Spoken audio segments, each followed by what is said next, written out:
It's Saturday night tea time in 1977 all over again. Scanning for audio.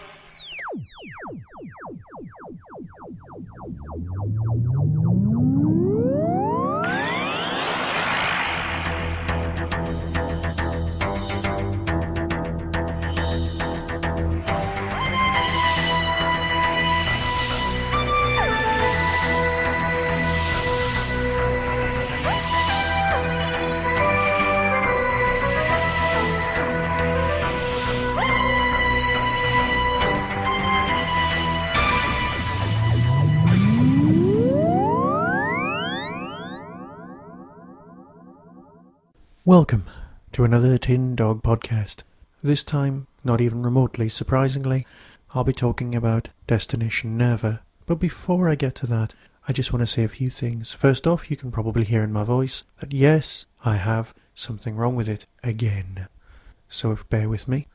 As always, I'll probably be recording a batch of podcasts at once. So if this throat infection makes me sound good, that's great. And if it makes me sound terrible, well, I'm sorry, but you're stuck with it for a little while longer. It does, of course, mean that these shows may be slightly shorter on the grounds that I've got to do it before I lose my voice completely. So, also, of course, there's news that I'll have missed, that I'll have just forgotten about.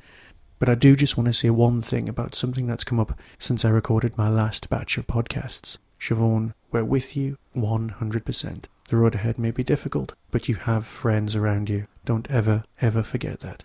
Anyway, enough about that. Let's talk about, Tom Baker's return, shall we? In Destination Nerva. It may be irrational of me, but human beings are quite my favourite species. Coming soon from Big Finish Productions, The Fourth Doctor Adventures. Dear me, things don't seem to be going awfully well on Nerva. Hang on!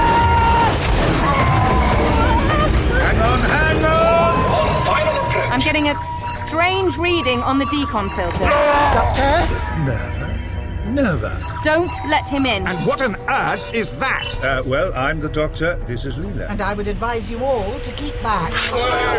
He needs to be quarantined. Leela. We're looking for a stolen spaceship. Ring any bells? You know this place? Well, I Nerva. Hello? Can you hear me? Doctor Who, Destination Nerva. Brilliant. Return to Nerva.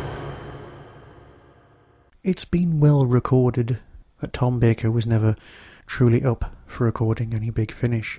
Yes, he'd kind of distanced himself from the Doctor in the 80s, and that was to be expected.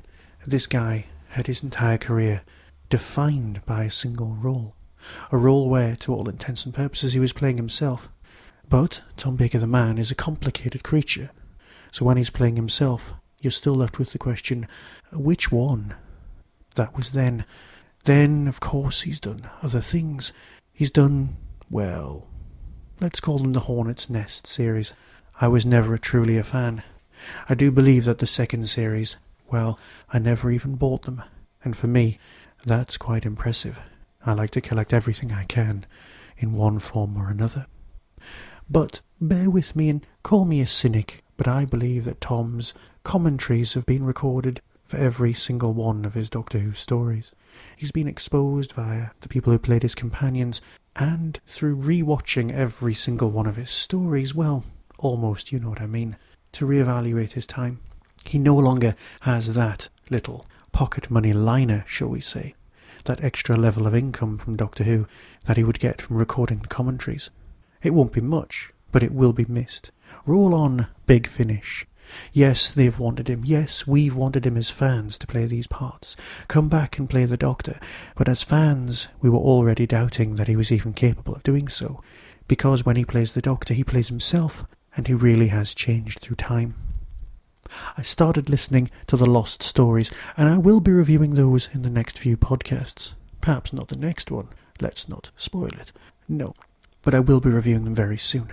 I started listening to The Foe from the Future, and just thought that Tom was doing the same as the Hornets Nest. I didn't believe his portrayal, and this is ridiculous. But also, well, let's put it this way. Do you remember how nervous you were as an old school fan watching Rose? Sitting there, waiting to be disappointed, to be humiliated, to have all of the jibes come back, to basically witness something awful, something that would just stab at your memories. That's the sensation I was fearing when I put the discs in. I wasn't mentally in the right place to listen to Four from the Future, so much so that I listened to episode 1, gave up, and thought a few days later, no, I must try them. Let's try something different. I have a theory, a feeling that the lost stories, well, there's a reason that they were lost stories. And again, I'll talk about those later. But Destination Nerva is a brand new story. And by brand new, of course, I mean set firmly in the 70s. Yes, Liz Sladen is not in this. She will never be available. The second Ramana Varatralunda, again, unlikely to make an appearance, but you never know. The hatchet may be buried very, very deeply. So we're left with Leela, Ramana 1, and of course the possibility that Matthew Waterhouse might turn up in solo adventures with Tom. I'm going to use the word unlikely on that one, regardless of how much as fans we'd like to see that. And yes, Liz Sladen was involved at the beginning. So a tiny, tiny part of you will always think, was Liz meant to be in this story or not? It's Destination Nerva after all, and she was there the last 2 times they went. But that's fine. The story itself is fairly straightforward, and deeply, deeply enjoyable. The only downside of this is that there's 2 episodes. I'm sorry, if you listen to more than one podcast, I'm sure, 100% sure, that you'll be hearing the same opinions time and time again from everyone else. You see, we podcasters are a fickle bunch. We're like terribly bad boyfriends.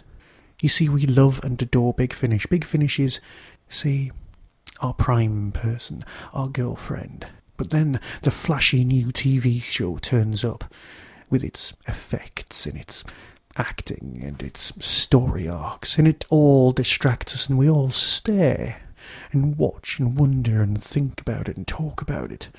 But then we always come back to Big Finish. All of us.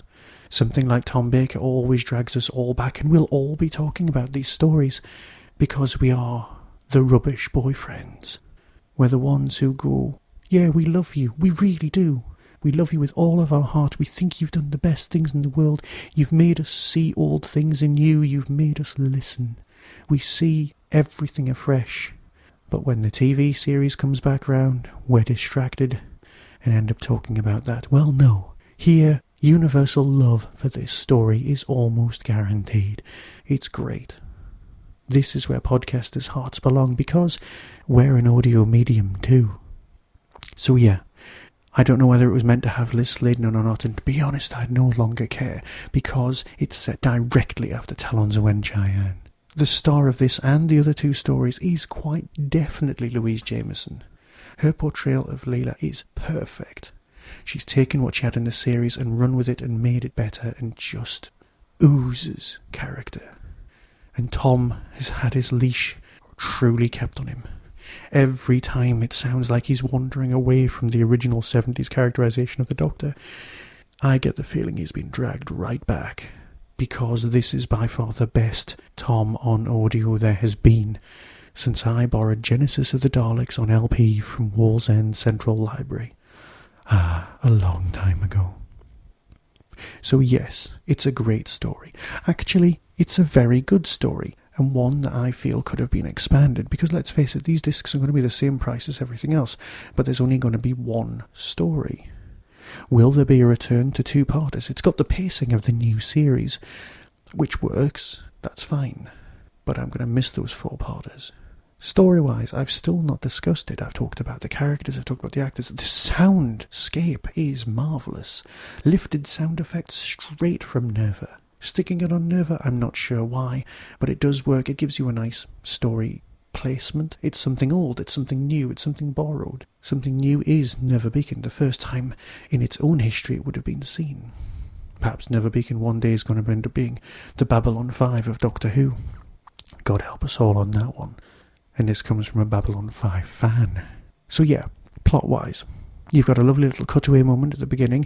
Victorians and spaceships. Ah, yes. Marvellous. Returning squelchy aliens.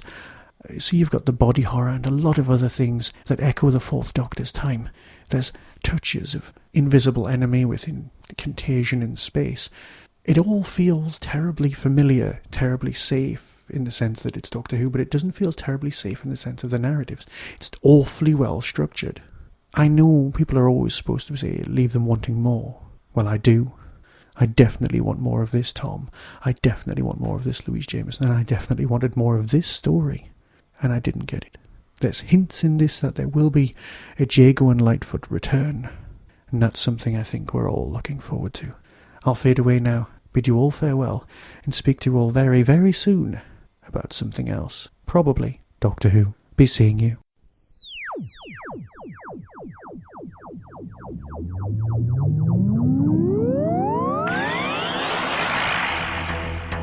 You have been listening to the Tin Dog Podcast.